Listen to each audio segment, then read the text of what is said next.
एक महत्त्वाची बातमी, ठाकरेंच्या सेनेमध्ये 60 पेक्षा जास्त वय असलेल्या माजी नगरसेवकांना उमेदवारीची संधी नाहीये अशी माहिती सूत्रांकडून कळते। तर माजी नगरसेवकांच्या या मतांचा आदर राखत त्यांच्या पसंतीचा उमेदवार देण्याचा विचार सुरू आहे असंही कळतंय।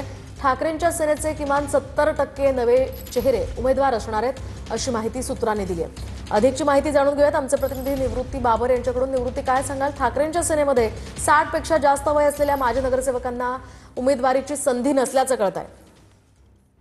नक्कीच मोहिनी, आपण पाहतोय की 2017च्या मुंबई महानगरपालिकेच्या निवडणुकीमध्ये शिवसेनेचे एकूण 84 उमेदवार निवडून आले होते। त्यापैकी 46हून अधिक उमेदवार जे आहेत ते नगरसेवक जे आहेत ते शिंदेच्या शिवसेनेमध्ये गेलेले आहेत। आणि आता आगामी मुंबई महानगरपालिकेची निवडणूक पाहता 60 वर्षापेक्षा अधिक माजी नगरसेवकांना संधी दिली जाणार नाही अशी सूत्रांची माहिती आहे। परंतु त्यांचा आदर राखत त्यांच्या पसंतीचे उमेदवार देण्याचं काम जे आहे ते पक्षाच्या वतीने केलं जाणार आहे।